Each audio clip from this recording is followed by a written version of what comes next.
Good afternoon, dear students. Today's lecture is on acoustic materials and their uses in buildings. This is particularly useful for the students of architecture as well as civil engineering.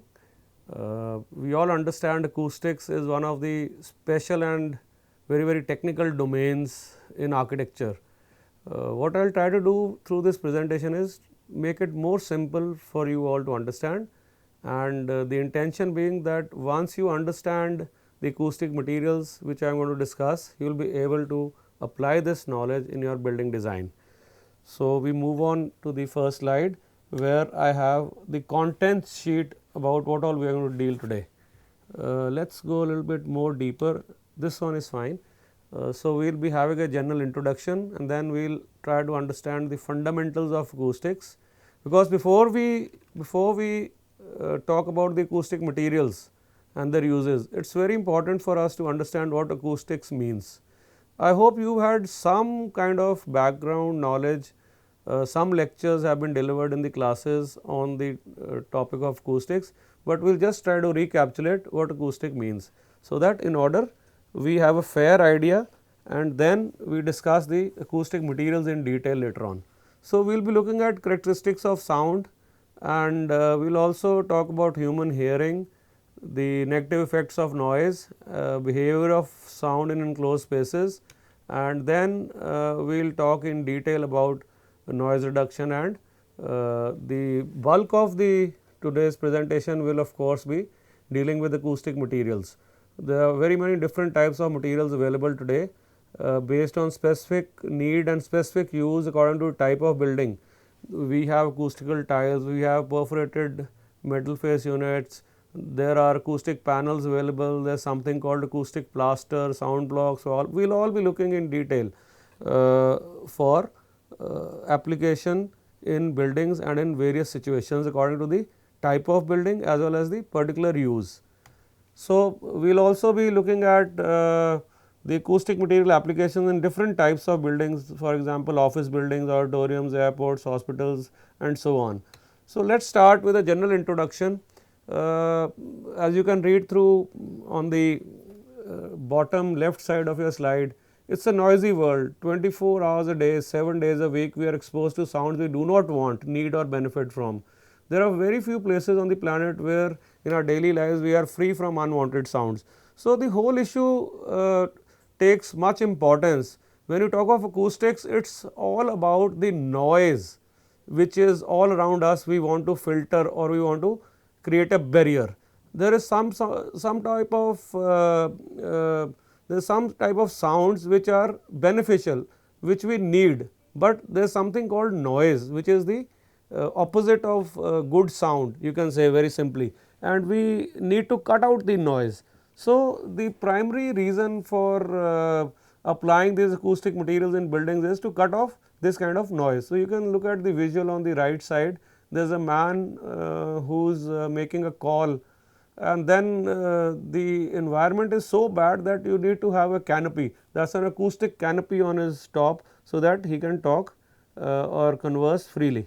So, this is the kind of relationship between architecture and the building materials. We need to be very much aware about our responsibilities as architects to create a barrier or absorb these unwanted sounds called noise.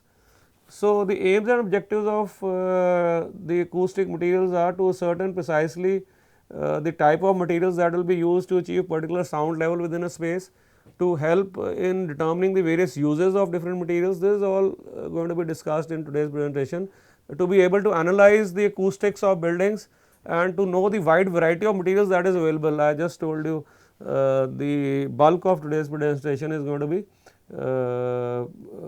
composed of the different types of materials which are available, and to be able to solve the problem of acoustics within the interior space as well as exterior space.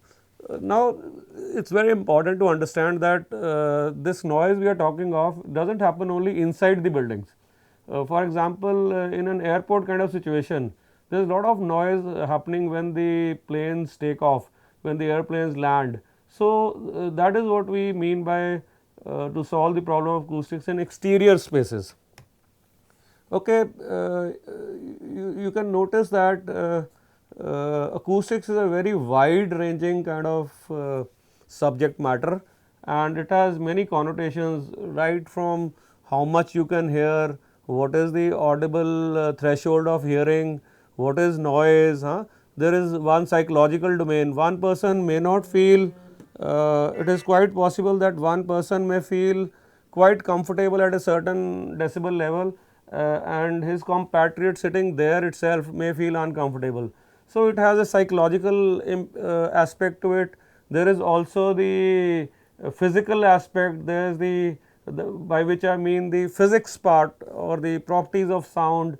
Then there is also the human power of hearing, the let us say the medical domain. Some people are hard of hearing.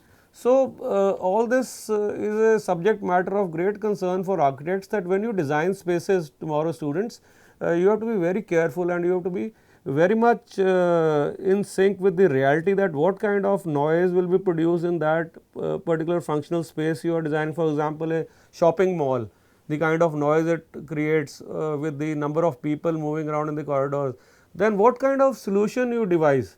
This is today's presentation about, and it will give you some clues of how to control noise. Noise of course means unwanted sounds. It is a very complex thing. It is all about when you talk of sound, there is something called music also. So, that is a desirable sound. It is a very complex kind of thing, and we all need to understand that acoustics is a very important domain, which is most of the time neglected by the architects and the architectural students in their studies also. So, unless you have a deep knowledge of acoustics, you will not be able to design good buildings. That is what I can tell you at the outset. So, we need to be very clear about the fundamentals of acoustics, so as to be able to design good buildings for our clients. Let's come on to the definition of architectural acoustics. Architectural acoustics can be defined as the technology of designing spaces and structures to meet the hearing needs in buildings. The objective being to cut down unwanted sound and enhance the wanted sound. So, it is all about the plus side of the sound, which is the desirable sounds, and the minus, which is the undesirable, which is termed as noise. So, acoustics is all about curtailing noise or absorbing noise or blocking noise or unwanted sound. So, architectural acoustics aims at creating such kind of environments where you get whatever you want to listen in a very appropriate kind of environment, and you do not get to listen what is not required. So, these are very elementary visuals about how do you distinguish between sound and noise. Sound is an audible signal, it is a physical wave in an elastic medium, and noise is unwanted sound which is disturbing the environment. So, as you can see in the visual, there is some motor cars. If your house is located next to the main road, so you will not be able to sleep, because if there are vehicles passing around, they make sound or noise in this case. So, if there is some speaker going on, then it is going to create unwanted sound, someone playing loud music, or if your house is near the airport. So, such kind of things become very important, and as architects it becomes our duty to be very clear about how to shield the environments from unwanted sound or noise. So, the characteristics of sound, I will not go too much deep into it. You can look at the visual on the right side top. So, a musical note is in perfect harmony, like it goes like up and down, and noise is like zigzag, zigzag, you do not know what is going to happen next moment. So, there are certain characteristics of sound which relate to its frequency, velocity of propagation, wavelength, magnitude, intensity of sound. I am not going too deep into these. I hope you have covered these in your previous lectures in the class, but if you have not, then it is important that you look up some books and come to grips with the terminology, because I do feel it is very important for you to know the terminology to be able to then design something which is useful for the clients or the users of that building. So, the frequency is like there is low frequency, medium frequency, high frequency, velocity. This is not very technical, but then the main purpose of today's presentation is to know about acoustical materials, so I am just rushing through this. So, sound travels at different velocities depending upon the medium in which it travels.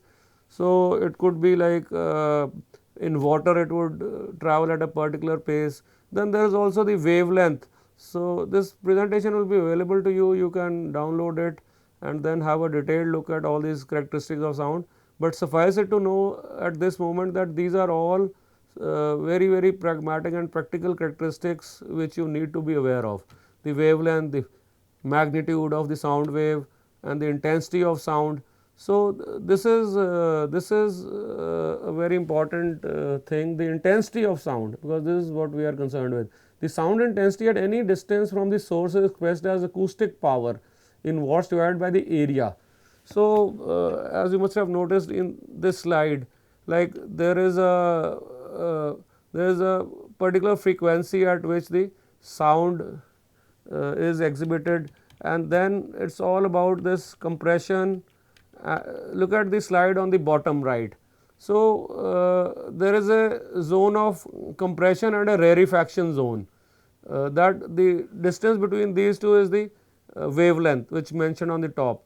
So, the important point here is that sound forms zones of compression and rarefaction. So, this is how sound is heard to the human ear, and in this sound you can see that compression and rarefaction, we are very much concerned with this phenomena, and this is how you design certain kind of material which are going to help us for acoustical design of buildings. So, these are the ways in which the sounds are exhibited. You can see that the frequency and the wavelength of different objects is given. More importantly, it is measured in decibels. The human hearing has a frequency range from, look at that, how very tremendous, from 15 hertz to 20,000 hertz. So, this all corresponds to certain decibel levels. So, the chart on the bottom left side shows that there is a threshold of hearing. The normal speech, like what you are hearing today at this moment, is at pitched at about 40 to 50 to 60 decibels, that is the normal conversation. And then at 120 decibels the sound becomes unbearable or causes discomfort, and at 140 and above decibels there is going to cause pain in your ears, and you are going to lose your hearing power if it goes above that. So, you must have noticed that sometimes if the sound is too loud, you cover your ears with your hands. So, as an architect, I believe you need to be sensitive, you need to be aware that there are certain thresholds of sound. And for example, if you are designing a college building or a school building, and the corridor where lot many people are going to move, and there are classes happening on the both sides of the corridor, then you need to be very conscious that the kind of decibel levels which are going to be created in those corridors, they should not impact the teaching happening inside the classrooms. So, there some sort of acoustic materials would be required, and it will be desired that you have a good solution as an architect to either create a barrier or control that noise in some form. So, it's all the amount of noise, amount of sound or noise is measured in decibels. That is what is important for you to understand at this moment. And there is also like at 20 decibels, that is the weakest available sound which is barely audible. At about 10 to 15 decibels, you can, it is just sort of a whisper, you can say. So, that is the kind of range from 10 to about 140 decibels that human ear is capable of understanding and responding to the signal. As architects, we need to be aware of this, and there are the National Building Code prescribes certain amount of decibels in different functional zones. For example, in a hospital, the decibel range will be X. And in an educational institute, in the classroom inside, it will be Y. So, as architects, we need to be aware, and then to maintain such decibel levels, some sort of wall treatments or ceiling treatment or flooring treatment is required to be done, which will be the latter part of today's presentation. and we will all learn that it is possible as architects to control the sound levels which are created. Okay. So, let us see what are the negative effects of noise. Too much noise can cause hearing impairment, as I was saying. If the sound or the noise is too loud, then you will become hard of hearing if you live near an airport, for example, and no architectural measure has been taken to reduce the noise. It can lead to hypertension, it can lead to heart diseases, and of course sleep disturbances. So, the chart on the bottom right is showing that the green is like the best, and then red like is the green, yellow, red, dark red and brown you can see on the right side. So, this is how the human body responds. For example, the slide on the top right is showing at 140 decibels, that is the sound which fireworks produce or gunshot produces. So, and 120 is when a jackhammer is operating. So, we need to be aware that this is the kind of noise, and we need to shield the areas for human comfort, and that is all about acoustic materials which we are going to study today in detail. So, behavior of sound in enclosed spaces. Sound, of course, you can see that there is a source in blue color, and then there is a receiver in green color. One is the direct path, but because of the boundaries of space on all four sides, it is an enclosed room.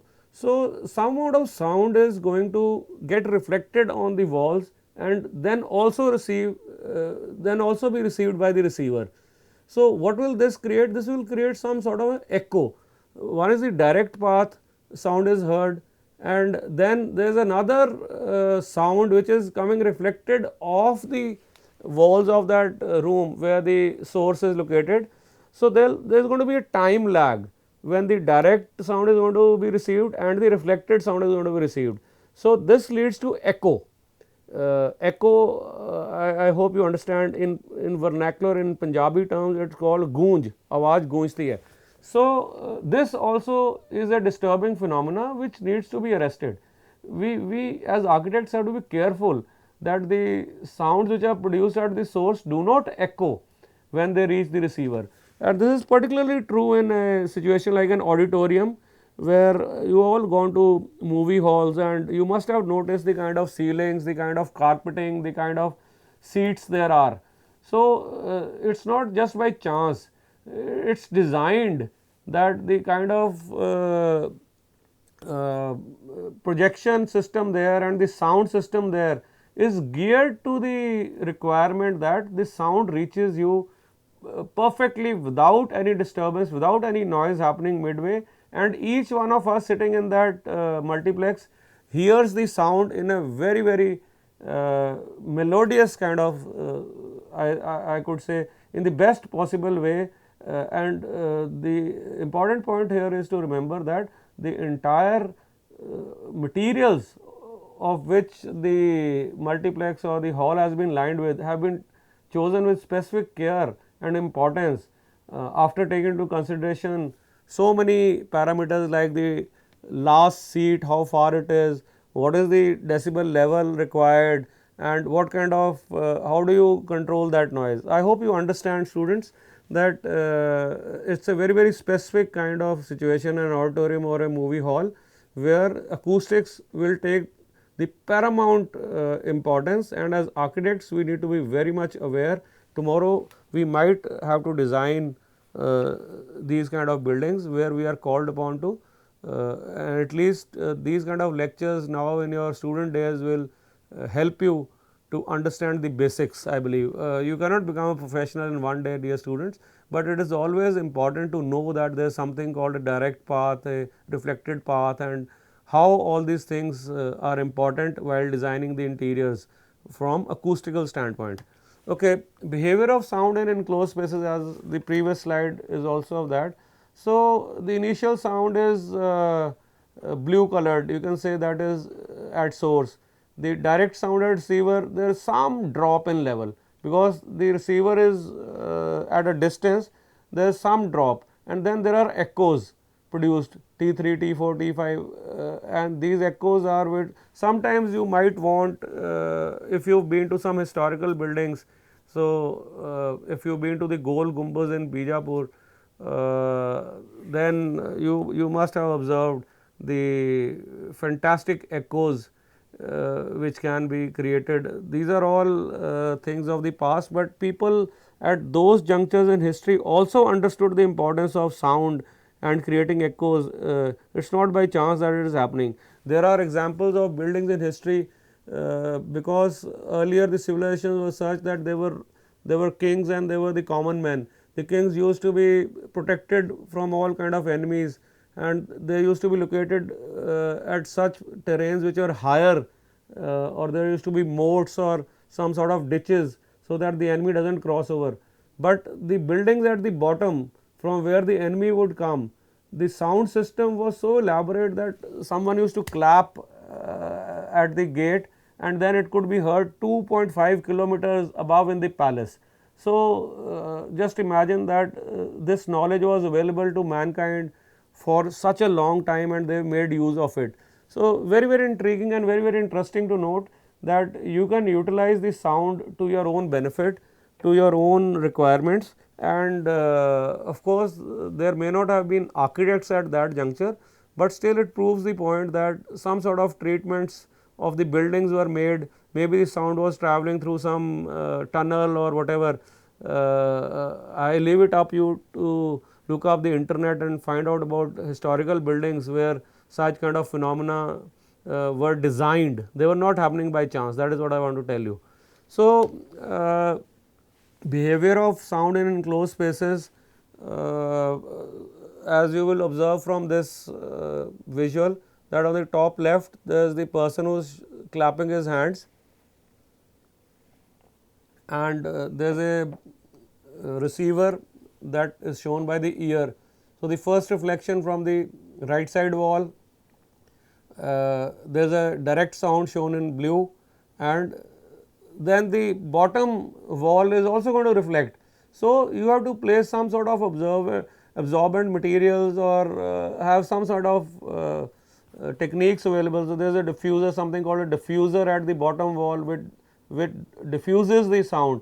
So, the whole thing here is to just understand and be aware that this is the behavior of sound. As an architect, we have to be considerate enough to design the building in such a way or the interiors of the functional space in such a way that echoes do not occur and the quality of sound which is generated is perfectly heard by the user as intended. So, in case of a lecture hall, for example, when the teacher is speaking, the acoustics of that lecture hall has to be in such an order that the listeners or the students should be able to hear the voice crystal clear and in a very meaningful and understandable way. Otherwise, if the sound is lost on the way, then as an architect the design of that lecture hall is not in order. Okay. The kind of sound, the behavior of sound in enclosed spaces, again I will read. If little energy is absorbed and much is reflected by two surfaces, the surface two effects will be noticeable. Intermittent sound will be mixed together. Steady sounds will accumulate into a reverberant field, making the space noisy. So, this all needs to be curtailed. Okay. Again some slide to show you how the sound behaves in enclosed spaces. This is all about the, when I talked at the very beginning that acoustics inside the buildings. Inside means the ceilings, the walls and the flooring, they are going to reflect the sound.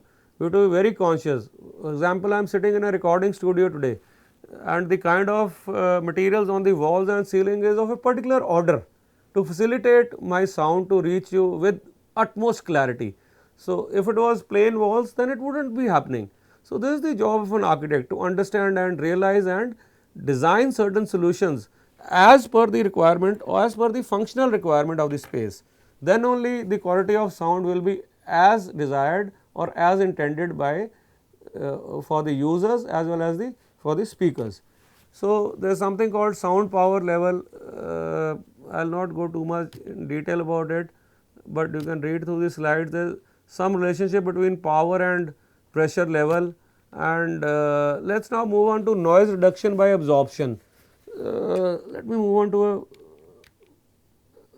to this slide. There is something called the NR coefficient, NRC.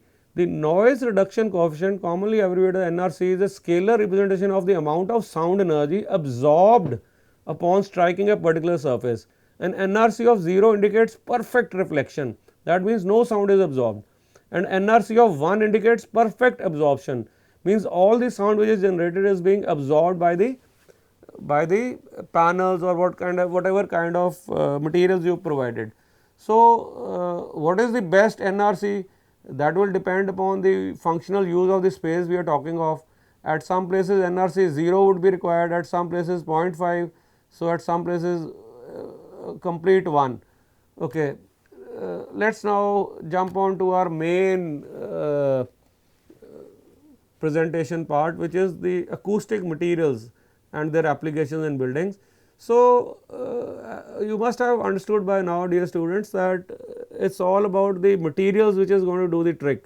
It is all about how you place these materials, where do you place them, and now let us try to understand what are the materials available. So, there are materials available in sheet form, there are materials available in tile form. You must have seen some of these certainly when you have gone to different public buildings or to theatres or auditoriums or lecture halls, where a lot of acoustic treatment is desirable and it is mostly done. But today we will see all this in more detail and try to remember for your own good that tomorrow when you design interiors of buildings, you have to be very conscious that you do it in a very coherent fashion. Now, this is the most important slide for which I think we need to spend a minute on it, and it is the ABC of acoustics. By A, it means absorb.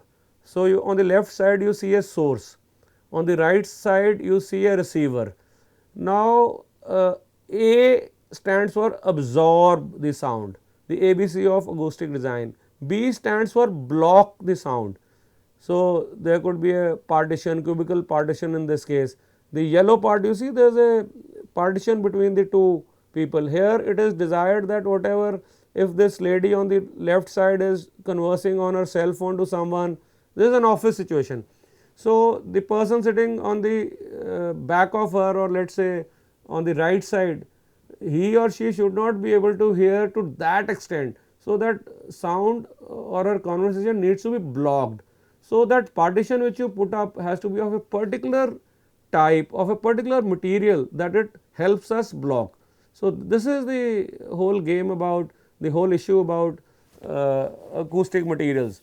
So, normally architects do not give much thought, but you have to be very clear about the NRCs of different materials and be able to predict, and slowly by experimenting and by looking at different situations, you will be able to understand and then become very wise enough to put up a good solution for acoustic design. So, it is all about absorb, A for absorb, the red one, B for block, that is the yellow one, and C cover. So, as you notice that there is a C on the ceiling.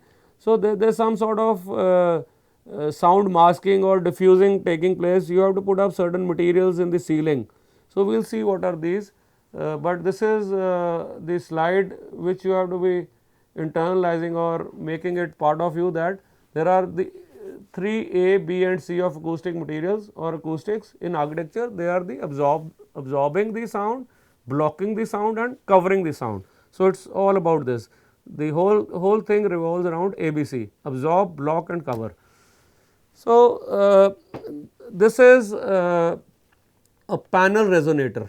I will show you the application in the next slide. Panel resonators are built with a membrane such as a thin plywood or linoleum in front of a sealed airspace.